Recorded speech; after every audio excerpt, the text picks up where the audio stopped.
one of the things is I realized I was at a meeting and I was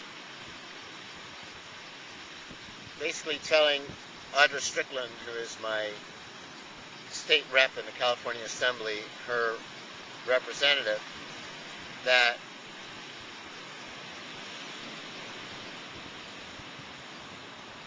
creating common ground with other legislators in the California legislature should be a top priority, and it just doesn't make sense to pursue anything else because otherwise you've got gridlock and it's not going anywhere. And they were arguing with me, saying that they really couldn't do that, and it occurred to me during that discussion that they don't really understand what it means to engage another person in an honest conversation, and they're really not capable.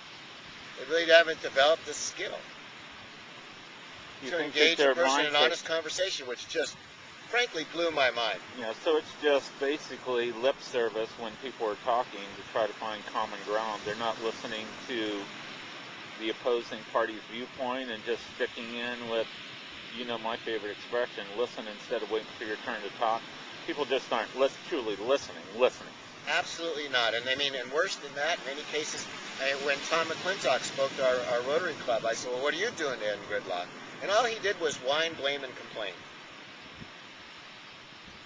So, they're not, so it's like, take your adversary to lunch, go golfing, find something to do with them to build a relationship, for God's sakes.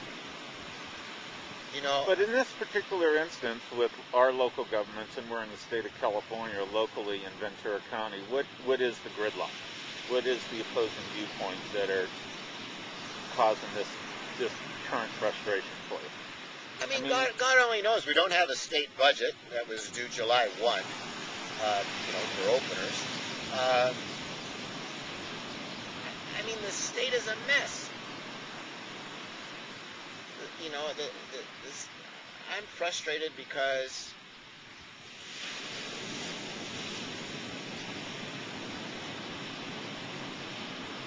things could be so much better if people cooperated and worked together for the common good. And as part of my growth and progression, I always want to have a greater experience of love. Well, one of the things that comes with that is taking greater responsibility for a wider and wider sphere of influence.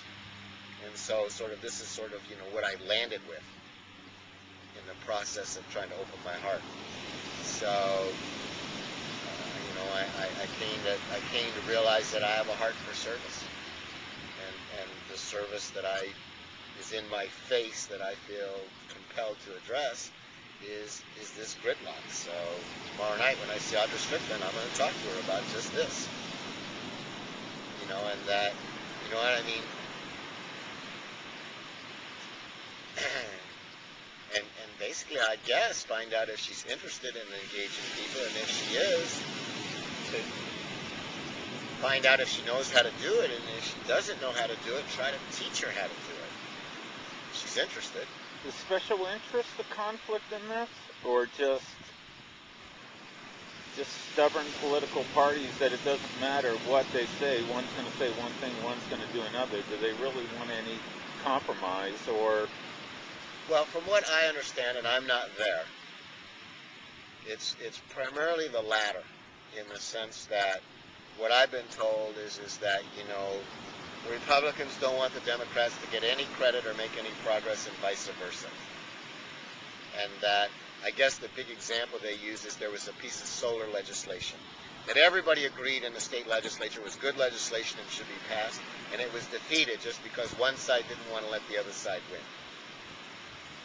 And to me, that is immoral, and while it's not criminal, it ought to be.